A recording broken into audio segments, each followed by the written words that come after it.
metal bar and place it gently near the hallway wall, making sure to make no noise and alarm the others. He turned the doorknob. Carl stands on the other side, his complexion worn and pallid, clothes torn and disheveled. He moves past you with haste and looks around the upper floor. "Come on," he says, and waves you to the staircase.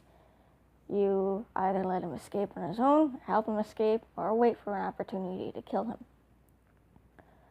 Well, then, he's kind of your uppity... shit. This is probably gonna screw me over like all the other choices I've made so far. But guess wait for an opportunity to kill him. You move past Carl and walk down the stairs to lead him toward the supply room. Silence surrounds you and your eyes scan the area and find no one about. Creeping toward the west side of the cathedral, you move deliberately and listen for any sign of another survivor nearby. Carl stays a few paces behind you and slides along the wall. As you turn into the corridor of the supply room, you notice the door is open and peek inside. Empty, Carl pushes past you and immediately gets to work, grabbing a backpack and shoving various supplies into it. Bottles of water, non-perishable food, and several pistols. He slings an assault rifle over his shoulder and loads up on ammo. While he prepares for escape, you... Wow, okay. No, wait, I don't think I should kill Carl. Shit. Oh my god, I don't know what to do. First of all, hi everyone, I'm Little McGirdle and welcome back to Zombie Exodus. I'm continuing off where I stopped last time. So, I don't know. I guess I'll ask him why he's leaving. In the brief moments of being yelled at by my former friend Tom, he mentioned that no one will trust me in the future. If that's the case, the only logical choice is to kick me out of here. It's doubtful I get as much gear as this allows me. His answer is short but to the point. Next, ask him what he feels about Candace. I don't know how I feel. Sad, I guess. He stops packing and stands and scratches his chin. Yes, I feel sad for her. You sure about that, Carl? You don't seem very sad. You ask if he can elaborate, but he remains quiet, realizing he will receive no better response. Well, I'll wait for Carl to leave. As his second bag is full, Carl slings over his shoulder and lifts another in his left hand. Thank you for your help, Chloe, he says as he heads to the hallway. He looks outside in both directions and turns back only momentarily to say, remember what I said about Tom. I know I'm a bastard, but I'm no liar. Good luck to you. Oh shit, no. Ah, crap, I may have made a mistake again. And your sister. May the rest of this cathedral burn to the ground. And with that, Carl heads out of sight. No. Ow. Shit. Oh no, I did it again. With this ordeal over, you head back to your room, but only half an hour passes until you hear commotion down the hall. Outside the door, Mindy is calling down the stairs for Tom. She spots you and heads over hurriedly. Carl's escaped. Yeah, and now we have to deal with the guilt of aiding him to escape. You head downstairs to the gathering, finding Uncle Lou and Emma inside. Huddled near the central table in mere minutes, the rest of the remaining group has assembled and sits around the room for an impromptu meeting. Tom enters the room and takes the head of the table, slamming his fist into the hardwood surface. Someone helped Carl escape. Yeah, that was me. What he did to Jason was inexcusable and this had to be dealt with, but someone took matters into his own hands and let them out. Shit. His face reddens and twists, seeming ready to burst from the inner buildup of pressure. He reaches down and grabs a ceramic mug and launches across the room. It hits the stove and shatters in a violent explosion. Dude, I think you need to take it easy. Someone betrayed this group.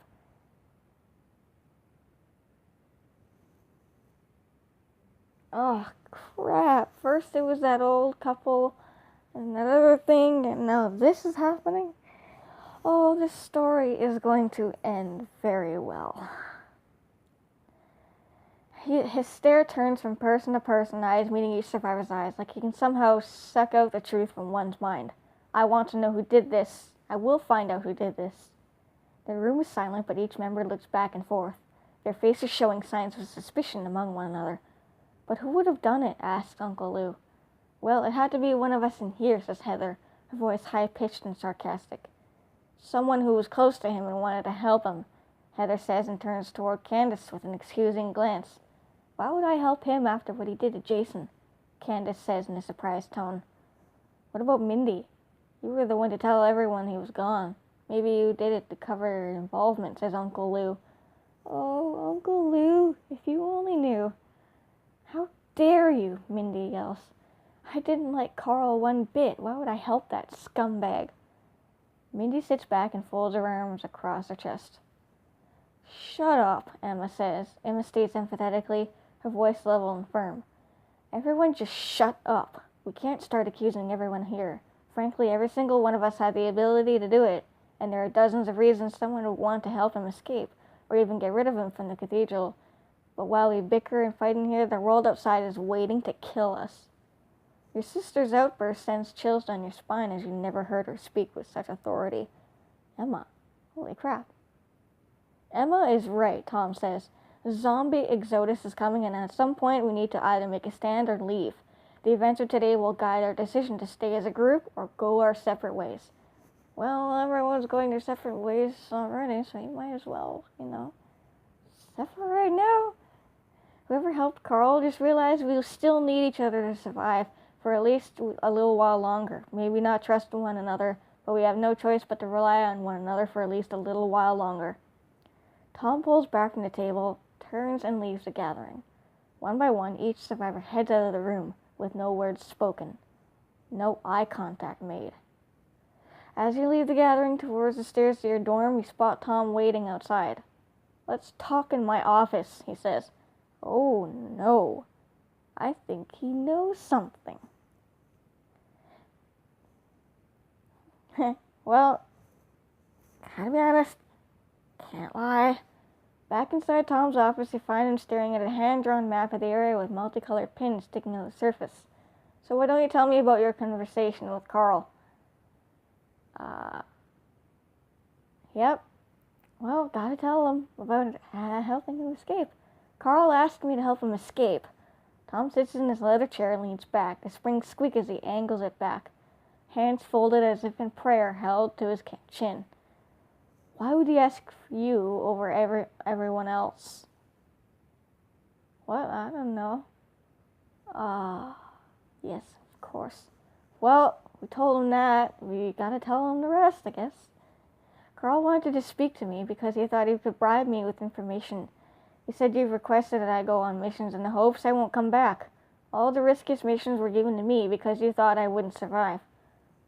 Tom, you son of a bitch, I am so glad I didn't kill Carl. Tom smiles and leans forward in his chair, placing his hands flat on the desk. His eyes are so bloodshot and bleary that you can't tell if he's looking directly at you or staring away. Of course you don't believe him. That's ludicrous. I have asked you to go on missions because you are capable. You don't believe him, right? I believe Carl because the past few missions, we've literally almost died several times, and no one else has been sent on these other missions. I guess I believe Carl. I mean, usually I don't take sides. I try to stay neutral. But in this scenario, I'm taking Carl's side. Carl can be very convincing, and I understand how you may want to believe his lies, but you must believe that I would never put you under undue risk. As you have seen, I judged you correctly as you returned every time. Huh? Well, after today's event with Jason and Carl, I'm resolved in thinking that it is time to leave the cathedral before a zombie exodus. This place is not what we hoped it would become, a sanctuary for survivors. I'm letting you know so you can consider what is best for you and your sister. Until we leave, though, there is a lot to do, and I hope I can count on you. He stands and offers his hand. Oh. I'm walking out. I'm not going to shake his hand. You stare at Tom's hand. After an awkward moment, he draws back his arm and breathes a deep sigh. You turn from Tom and walk out of his office. Awkward handshakes at its best. What do you do next? Well, I'm going to go talk to my sister. You find Emma in the infirmary standing over Jason, who is unconscious on a table. A large wad of gauze covers a bloody wound on his forehead, and Emma uses a stethoscope to listen to his chest. A clear plastic IV line runs from his wrist to a bag hanging on the wall. As you step inside, you hear a soft whisper, but see no one else in the room. Emma seems to be staring off at a wall, mouthing words you cannot hear. Oh my God. Emma, what are you doing? There's not much I can do for him. The blow to his head was severe. I don't think he has any internal bleeding, but with the crude machines we have here, there's no so much I can tell. She sits down on a leather armchair. All we can do is wait now. You say, first of all, I'm going to ask who she was talking to, because she's having a little conversation with someone invisible. Emma draws her lips sideways in a smirk. Oh. And I should have known it was Cassie. Cassie was joking around. She has quite a sense of humor for a little girl. You can scan the room but see no signs of the little girl. It has been a while since you or anyone else besides Emma has seen her. She said she likes you. You've been nice to her and she wants to help us out. Later I want to show you something, kind of a secret. She turns back to stacking items on the shelf. Mom, what's the secret? Emma's voice changes to a low, emotional tone. Have a little patience, sister. Emma, you are so freaking weird right now. Her demeanor causes you to take a step back. She sits forward in a chair, once again smiling. As soon as we're done here, we'll show you the secret. You decide to change the subject and ask, well, what do you think about zombie Exodus? The best thing for us is to head on our own. I know you've grown comfortable among these people, but Cassie makes good points about us going our own way. Well, it's clear that at this point I can't even trust Emma because of the current situation she's in, and I don't know if she'd be a reliable person. But I don't know how this story is going to turn out. Yes, we gotta keep pushing forward. Emma sits forward in the chair and her voice suddenly changes to a low, emotionless tone. They all take advantage of our abilities. While contributing so little to our survival, Candace is a waste. Jason does little more than drain energy and play on his boxes. Oh, Uncle Lou consumes more than he cooks. Mindy will be dead soon. Heather provides nothing, and Tom is less a leader than a drunk. Hey, well that's true, but I don't know about anyone else. Her demeanor causes you to recoil. She sits back in the chair, once again smiling. Next, you ask, I got banged up. Can you fix me? Huh? What about that, sister? Emma looks over your bruises and small wounds. She cleans your skin and checks for signs of infection. Zombie or otherwise, it feels fairly confident you are clear. After application of a few band-aids and some ointment, she hands you 2 aspirin and gives you a clean bill of health. Nice. I'm going to talk about, what do you think about the fight between Carl and Jason? I don't know why I'd be asking you that, but I guess I'll go and ask. I knew there was tension over Candace, but for Carl to attack him like that was a shock. I know Candace and I and Jason are friends, but just didn't think it went any further. Tears appear under Emma's eyes, slowly drifting down her cheeks. No. Oh my God, Emma, please don't cry. We're all so vulnerable here. Zombies and bandits outside are trying to kill us. Inside, we aren't safe. I just don't know what to think anymore. I can't keep living under this fear that at any moment we could. Her voice trails off, and you react by, hey, hugs? You lean over and wrap your arms around her shoulders. She pushes your head into your torso. No sounds are made, but you feel her sobbing against you. The strain of living in the apocalypse has taken its toll on her psyche. You stroke her hair and hope this provides her some degree of comfort. You wish you had answered for her, or had some power to take her away from all this stress. Give Emma a strong squeeze and pull away. She wipes her eyes and leans back. Thank you, she says. After a few moments, you find her stable enough that you can ask. Well, clearly I can't ask her anything else, so I guess we're gonna have to end the conversation. You tell Emma you'll see her later and head out into the hallway. What do you do next? Well, since we're there, I guess we're gonna go speak with Mindy. You find Mindy in the supply room, checking the equipment and weapons on the various shelves and writing on a clipboard. Her hair is growing longer, so it hangs in wisps around her face, and the back is held in a bunch by a large black clip. She makes strange faces at the weapons, like she's somehow judging them. The assault rifle gets an exasperated sigh, while the MP5 submachine guns gives a huge nod, and smile like a long-lost buddy just walked into a bar. Hey there, Miller. Hey, what do you think about the fight?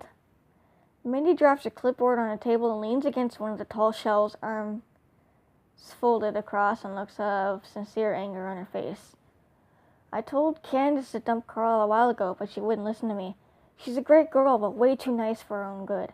And now Jason is in a coma. Wait, what? Oh, God, I forgot that Jason was in a coma. Jeez. What the hell? This is nuts. How the hell can we take care of him the right way? He may be a vegetable after this, but not like we can get him to a hospital. Mindy's eyes go wide and she slaps her hands on the table. Eugene! He's a pharmacist. Maybe he can help us. We should go get him. I'm going to bring this up to Tom later. As Mindy pulls over the idea, you end the conversation, because clearly she has things that she needs to do. You tell Mindy you'll see her later, and she just nods as you walk out the door. I'm gonna go and rest for the rest of the day. The day fades into the night, and a normal nighttime family-style dinner is canceled for the evening. You find a modest meal of canned goods in the food storage and barely heat it while alone in the gathering. The quiet of the cathedral is welcome after the activities of the day. You consume the food in quick bites not to taste it. Lacking spices, all food tastes bland and unappetizing. You hope that one day food will be a comfort again. You set your dish in the sink along with all the other dirty ones and head to your dorm. Hey, hold on a second. Who's gonna do those dishes? Is anyone gonna go do those dishes? Alone in your room, you are surprised at how tired you've become and blame it on the action inside the cathedral. The dangers outside the walls seem as distant memory, considering the internal strife of your new home. And though it seems resolved, at least for the foreseeable future, it underscores the fact that nothing is status quo in a zombie apocalypse. As you think of your life, your sister's state of mind, and the upcoming decision of staying at the cathedral or leaving to find a new home, you fall into bed and close your eyes, pushing out all thoughts until sleep overcomes your troubled mind. Excellent, right? As we move on to the next chapter. Don't worry, I'm not ending it here. I'm gonna read a little bit further to see where it takes us. Progress saved. Although really the progress doesn't actually get saved because every time I go in to start up the game, every time it starts me back at the beginning of the next chapter. Like, for example, when we finally moved on to this next chapter, I have to pay to further the story, and when that happens, it saves me at that point, and then it just keeps going back to that one point every time I open the game again. Which sucks, but, oh. July 15th. Hey. Dude, never mind. Nope. In the past week, the cathedral has been more of a boarding home than a family. Oh no, our fam is all torn apart. No longer do you eat as a group, providing social support to one another. Hey, sounds like my family. No longer do you have daily meetings led by Tom to discuss tasks to make the cathedral run smoothly. No more are there evenings in the courtyard watching the stars and reminiscing about days before the outbreak. Your only solace is in Emma. Her mood has improved. She's not having any visions of Cassie, and overall she is in perfect spirits. She seems like your sister from before the outbreak, and you are not above counting your blessings given the nature of the world outside the cathedral's walls. Word has spread around the cathedral of a meeting held at 10 a.m. in the gathering. Everyone attends but Tom, and Mindy takes the lead in running it. For whatever reason, Tom has decided not to lead this group any longer, so in the interest of keeping everyone on the same page, I am stepping up for now. Mindy leans against a table. Emma informed me last night that Jason passed away. Oh my god, no! Not Jason.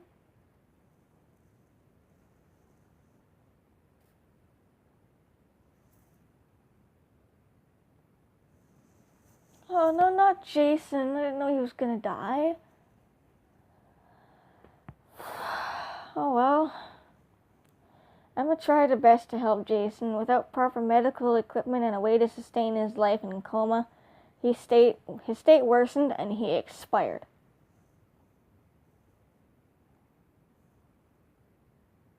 Well, a moment of silence for Jason.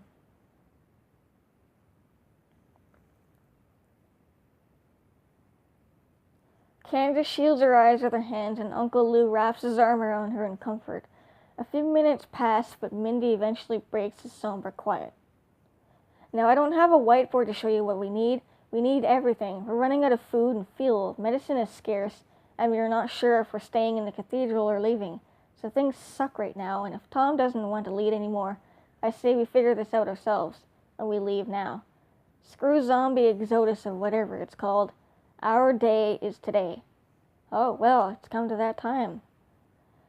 There is a unified agreement around the room. You have never thought Mindy was a natural-born leader, but now that she's up there, you are not surprised. First thing is the bandit camp. We know where it is and could definitely see if they have supplies we can take. They haven't been sending anyone at us for a few weeks, but means either they have left or are all dead, got tired of fighting us, or have lots of supplies and don't need ours. I'm hoping it's the last reason. We could also use more intense searches of the area for food. Maybe we can send some people out to the woods near Temperance, or we can sail up the coast and see if there is anywhere to scavenge. Uncle Lou raises his hand. May I say something? I'm thinking of leaving the cathedral in a few weeks. I've talked to some of you about this. My thinking is to get a truck, like an 18-wheeler or something large. Wait, what? Whose birthday is it? Who are you talking about? Wait, it says someone's birthday. Whose birthday is it? Oh my god. Oh my god. Holy crap. Okay. Wow, that's... Shit. Alright then. Okay, moving on. Stock up supplies and get out to a safer place. There's a truck mechanic company north of Thompson's farm. I know it's far, but they may have what we need there, so I am looking for volunteers to go with me there. She leans back from the end of the table and paces around the floor. Now, there are not mandatory chores. No one is even asking for one of you to do them or going to check up on you. But if this stuff doesn't get done, we're not going to survive. Unless someone's got something else to say, meeting is over. No one adds to the meeting, and though Mindy is thanked for assembling the group, the room clears without any more discussion. Excuse me, what? What are you talking about? Oh, okay, well then, that's a thing. Oh, shut up. Thinking of the week ahead, you consider a few activities on which to spend your time. Scouting the area, improving skills, gather water, talk to Emma, searching for food. Hey, pal, I guess I'll go search for food with Heather. Progress saved. Also, hang on, I'll be right back. There's something I gotta take care of.